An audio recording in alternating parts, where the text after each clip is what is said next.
Welcome to session 1213. If you're watching this, you may have been planning to attend the in-person event in Dublin, Ireland this year. And while it's unfortunate that that event was not able to happen, I had an opportunity to attend the event last year in Nashville, Tennessee. I was so impressed with the conference that I wanted to be a part of it this year, and so I submitted a presentation for review. In January, I was approved as a presenter, and I began planning my trip to SUSECON 2020. The first activity was to log into the SUSECON website and download the template needed for my bio, for my session overview, for my slides, etc. I used Airbnb to find lodging that would put me convenient to both the conference center and some of the sites in the Dublin area. And I loaded all this information in TripIt to ensure it would be readily accessible on my mobile device.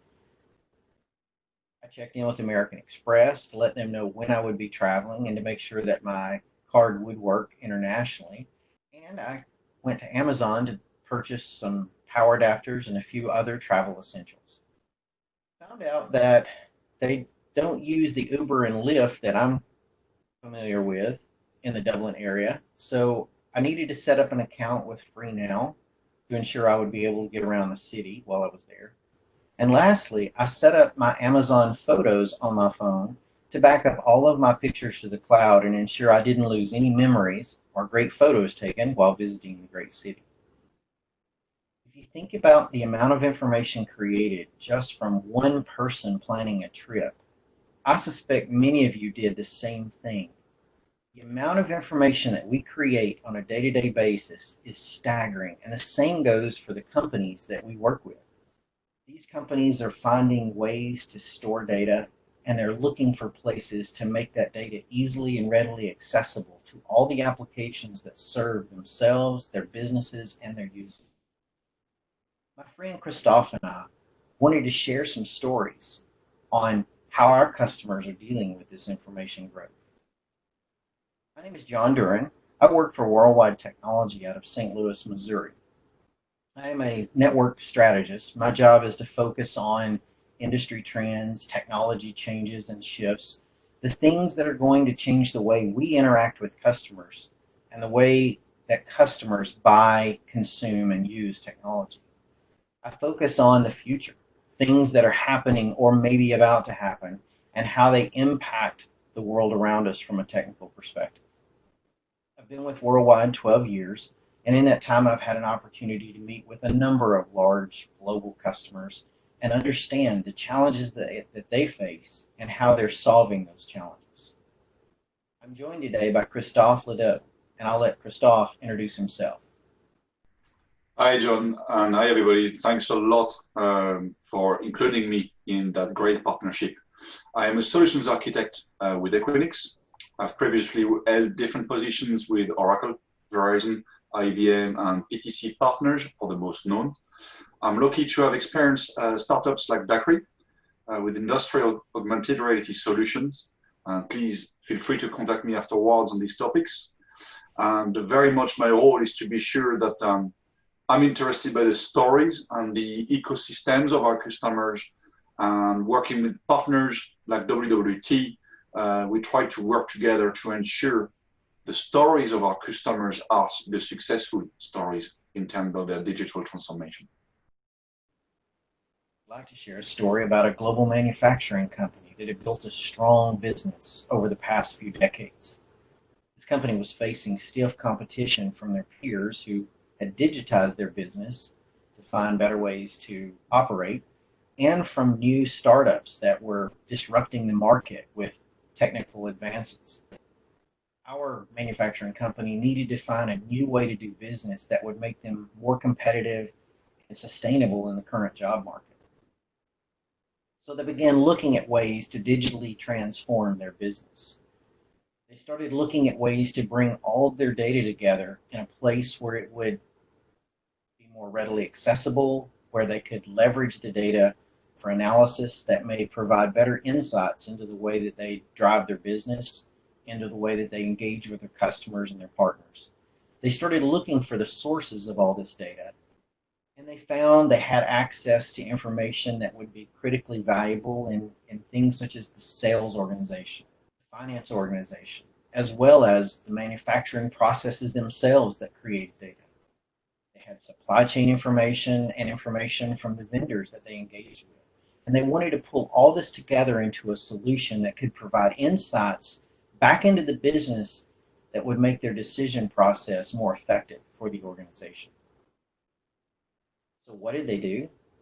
They did what many of your organizations have done, and many of the customers that I talk with on a regular basis have also done. They went all in with the cloud. So how did they begin? They picked up their data and they moved it into a public cloud provider.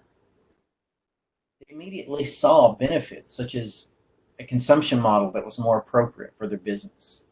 The data was now accessible from anywhere around the globe, and they had access to the elastic performance of the cloud provider solutions.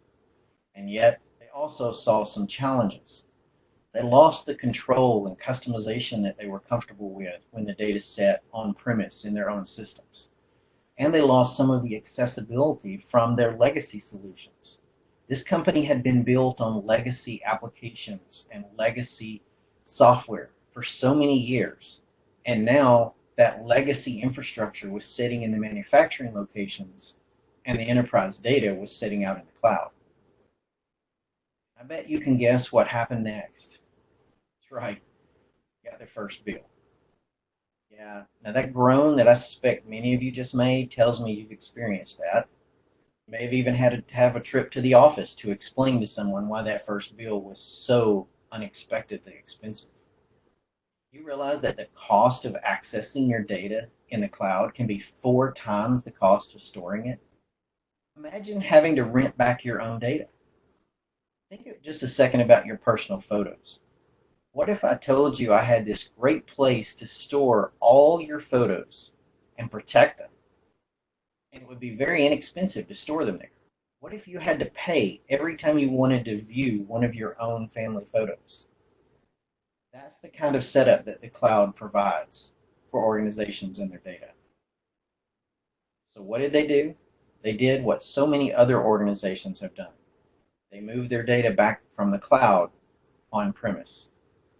They immediately regained the control and simplicity that they had been used to, and the availability to the legacy applications, yet they lost the flexibility that they had begun to enjoy while being in the cloud.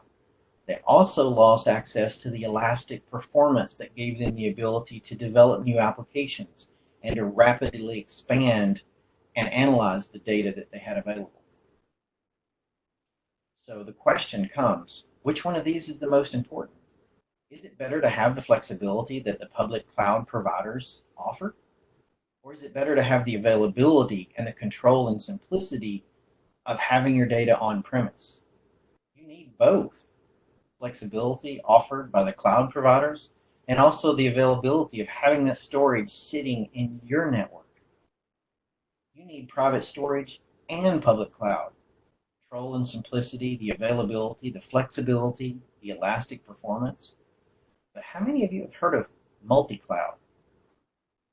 Our organization found very quickly, after they moved their data initially into the cloud, that they could benefit from different capabilities across the multiple cloud and SaaS providers.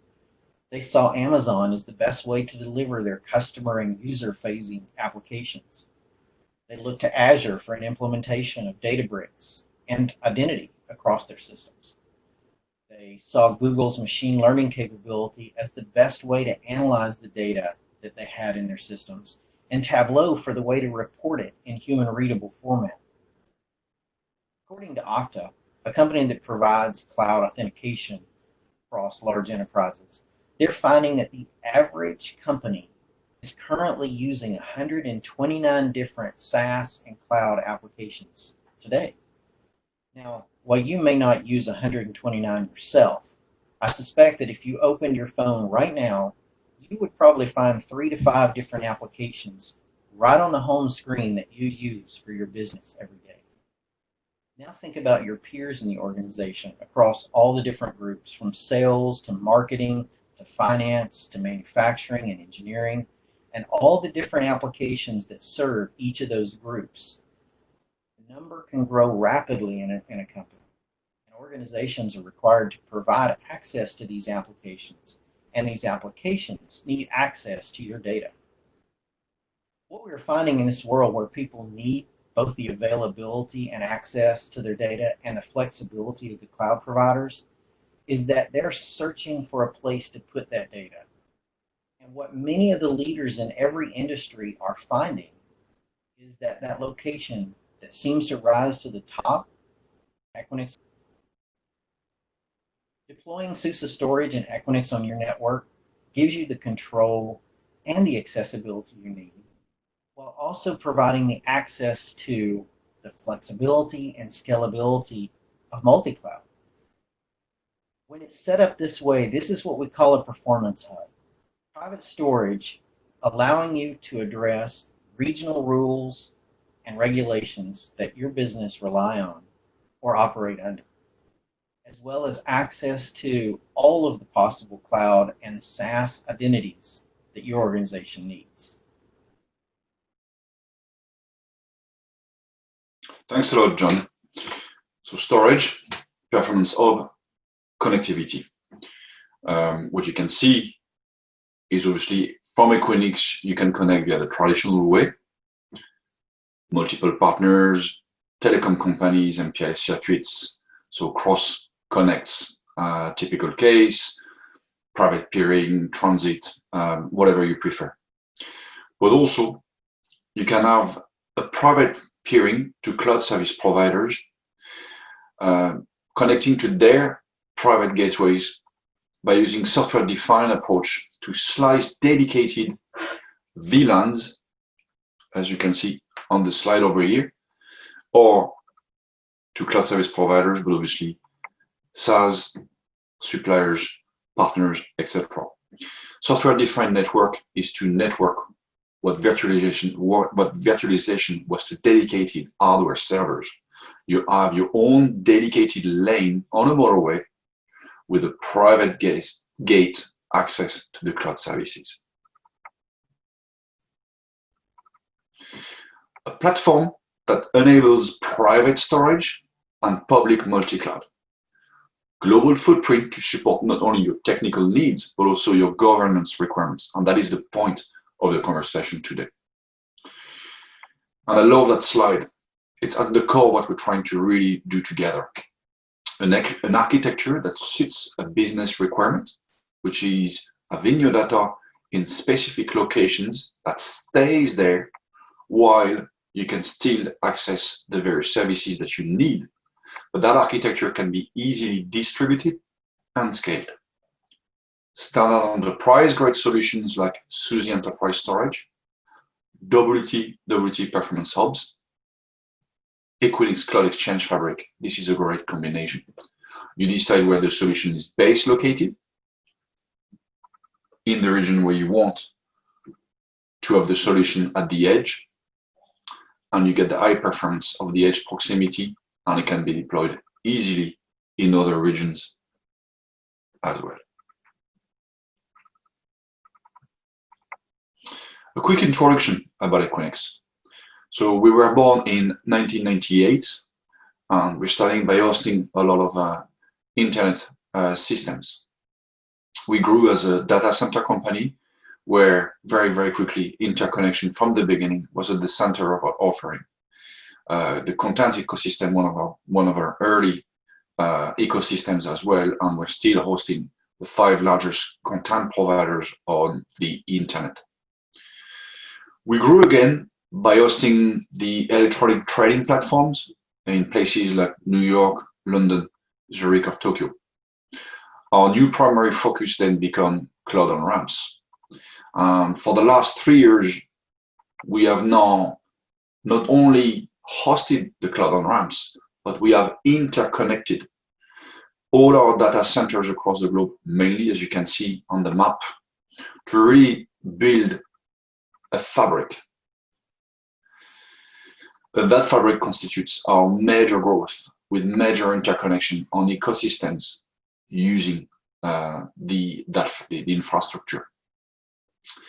So the physical shape for all the traditional physical shapes has changed from dedicated cross connects, where people were taking physical presence, let's say, in one part of where we were present to connect to each other, to multi-resources fabric ports. So we're moving from physical assets to virtual assets and a consumption-based offering, which is the API interconnected technology used by DevOps teams. I was really excited when Justin, our new Chief Technology Officer, joined Equinix after leading companies like Uber, Visa, or Huawei. They do know about interconnection and distributed architectures. It says a lot about the new strategy from Equinix. He is an active member of the Open Networking Foundation, and that says a lot about our vision and strategy as well. So we spoke about a solution that is enterprise-grade, scalable, secure, and can be easily distributed with this great partnership of SUSE, WWT, and Equinix. So let's go into a functional requirement together by looking at the edge of the cloud for an enterprise solution. Digital business transformation involves these primary three components. The digital edge. Of course, it can be innovative technology like connected devices, pacemakers, your transport fleet, or an autonomous vehicle. But it can also be an end user purchasing a new insurance contract via his or her mobile phone, or a manufacturing site which needs to access production information from an ERP system. This is where the local storage is key to the success of the edge solution. The second element, the digital exchange.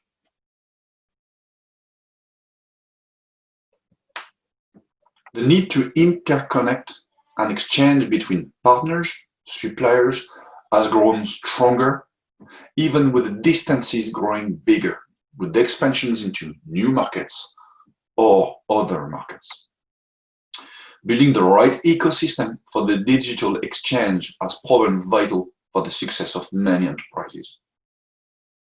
And finally, the third element, the digital infrastructure that you need to put in place regionally. Having an infrastructure that can support efficiently edge or ecosystems requires a flexible infrastructure that can support hybrid storage, multi-cloud, multi-vendors, partners, and suppliers connectivity without the rigid legacy approach in terms of contracts, performances, bottlenecks, and flexibility. It needs to be a software-defined infrastructure that merges with the cloud services providers and SaaS models, which it consumes as you need. And the process begins with the best architecture. Most customers find regional edge nodes with interconnected backbones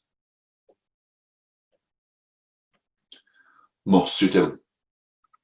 From the years of legacy hub and spoke infrastructures,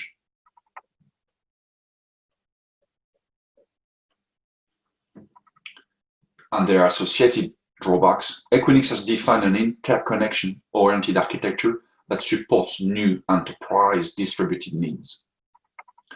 The Equinix platforms allows enterprise to put in place a new baseline for the new requirement by being scalable, flexible, secure, dedicated, and optimization-centric with software-defined network and APIs. Once you are connected to the fabric, you can advertise or consume services from everyone in your ecosystem. Private storage, security, like DDoS, infrastructure as a service, platform as a service from the cloud service providers, SaaS, partner or supplier services, like a payment partner. We wanted to focus on a real-life use case with SUSE Enterprise Storage, WWT Performance Hub, and Equinix Cloud Exchange Fabric. Could have used a born in the cloud or SaaS customer example, but we like to use a legacy conservative enterprise use case. So let's focus on an insurance company with a multi-region footprint. Typical case, a HQ and various regions and markets where it operates. Each of the regions having their own rules in terms of regulation and compliance. So what do? They do risk analysis and they build contracts for businesses and citizens in each of these markets. This is the digital edge in its traditional form. They need payment solutions and easy to use portals or applications. This is where the digital exchange comes into play in its traditional form. The legacy infrastructure has managed over the years to respond to the business requirements by having more flexible and scalable storage, connectivity with more MPLS or vSANs, just adding infrastructure and patching up and growing as the requirements grow. So core and non-core parts of the company have been covered so far. But let's look at the innovation aspect of the industry now. What are they facing? Stronger competitive market, which requires better end user interaction, better services. The enterprise business strategy is also to have a better predictive model in their analytics in order to avoid large payouts. So to really fully use these capabilities, they need to combine multiple sources of information from IoT, customer data, into data lakes, data warehousing. So far, pretty common and pretty cool, but they need to offer on demand custom-made contracts using advanced machine learning algorithms, for example. Well, what was possible until now for an IT infrastructure with everything on-premise would require more than consuming new cloud services, and it becomes more difficult for most companies to try on their own to have big data, AI, machine learning in place with some level of efficiency. So what does it take? Multiple sources,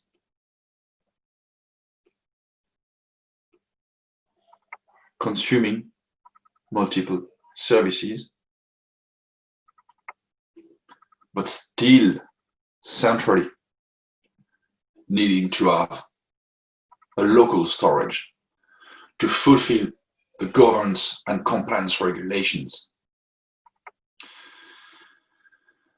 And this is where hybridity with local storage, multi-cloud, SaaS and on-premise solution is required. And this is the architecture that you can see in front of you, whereby really what we're talking about is publishers and consumers of services in its pure sense.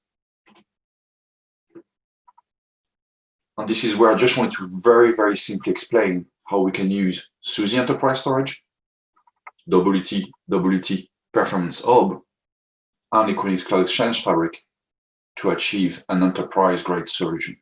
You can find easily the concepts of interconnection-oriented architecture on our website, ioaknowledgebase.com.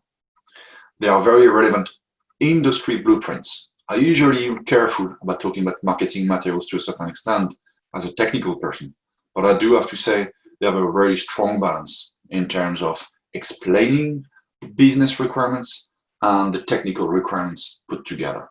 And you will find solutions around manufacturing, autonomous vehicle, retail, finance, content and distribution management, healthcare, pharma, transport. Thank you for listening to me, and I'll let you with John to look into this in the next few slides.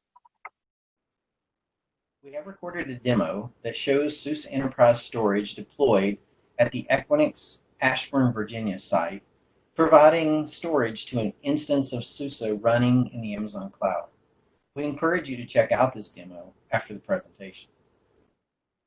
Whether your business is manufacturing, insurance, healthcare, retail, or any other vertical, having a storage solution that you can trust is critical to your business.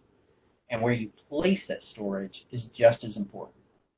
You need both the flexibility of public cloud and the accessibility of private storage deployed on a platform that places it in close proximity to the cloud and SaaS applications that your businesses rely on. For those of you who may be dealing with similar challenges and looking for ways to test out the technologies that can solve those challenges, Worldwide offers an advanced technology center. This is a lab, a large collection of both physical and virtualized assets that provide our customers a way to test, evaluate, and generally get hands-on experience with the technologies, both those we've described today and almost anything else that may exist in your environment. We encourage you to also visit the Worldwide website, set up an account, and test out our Advanced Technology Center for your own personal learning, as well as the ability to get hands-on experience with some of the latest technologies. This demonstration shows an instance of SUSE Enterprise Server being deployed in Amazon Web Services and connected to a SUSE Enterprise Storage instance running on equipment deployed at an Equinix location at the CloudEdge. This instance utilizes the Equinix Cloud Exchange for connectivity between the Amazon instance and the storage. A diagram of the environment has been provided, and you may pause the video to explore the setup in detail. For the setup of the SUSE server, we will use an Amazon EC2 instance. A new instance will be created for this demo.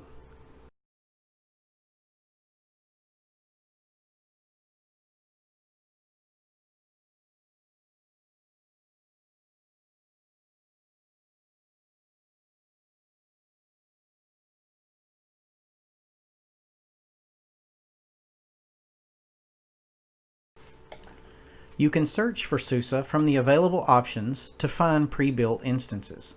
We will be using one of these pre-built images for our demo. To ensure reasonable performance of our environment, we've selected the general purpose medium spec instance with 2 processors, 4 gigs of RAM, and a local SSD.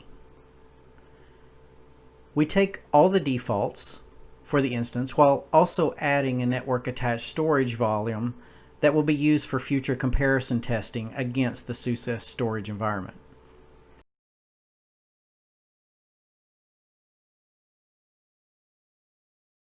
After a quick review and accepting the SSH key pair that we generated in advance for this demo, our instance is then launched.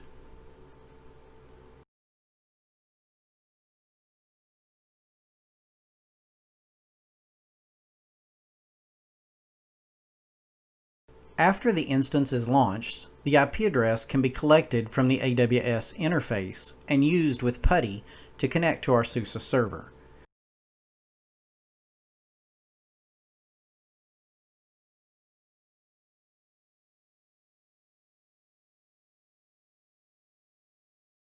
In our demo, PuTTY has already been configured to utilize the SSH key for quick, secure connectivity to our SUSE server.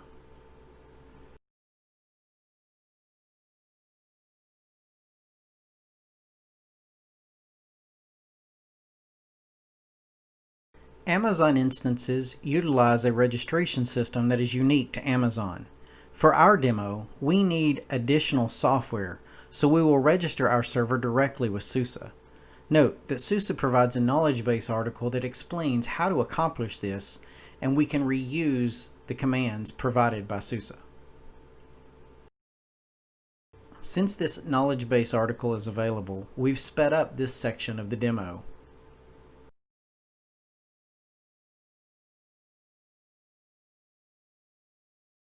After registration, the repositories are refreshed and the self-common tools are loaded onto the system.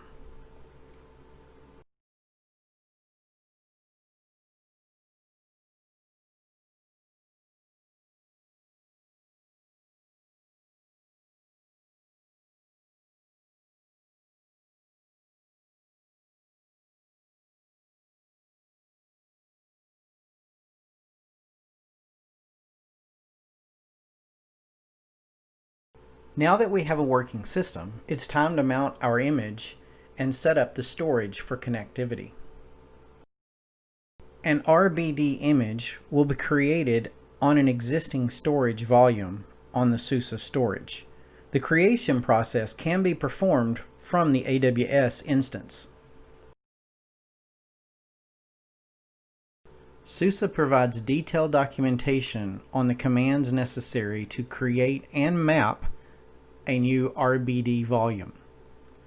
Once the image has been created on the storage system, it is mapped to the local AWS server, and the mapped image now appears in the FS tab. Make FS is then used to apply an ext4 file system to the new image, and then it is mounted under the /mount folder.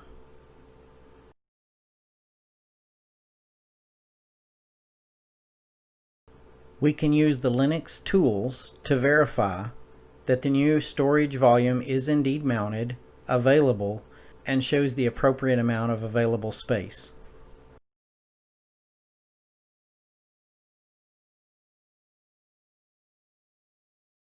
Now that we have a working attached remote file system, additional tools will be needed to test the system.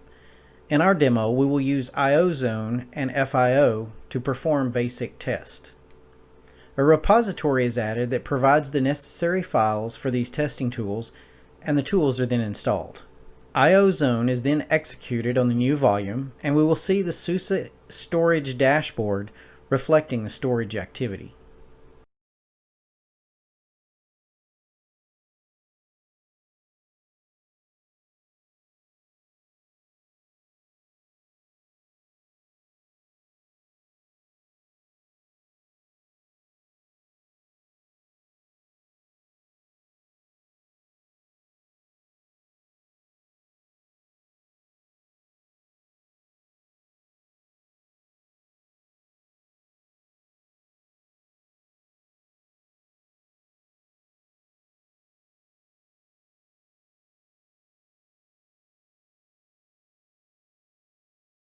Once testing with IOZone is complete, we'll also test with FIO.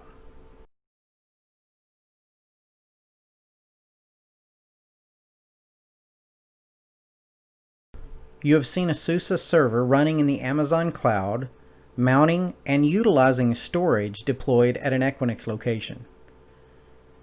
This storage is utilizing the Equinix Cloud Exchange for the connectivity between the Equinix location and the Amazon cloud. The Cloud Exchange also provides access to other clouds and SaaS providers, making storage that is deployed in Equinix multi-cloud accessible.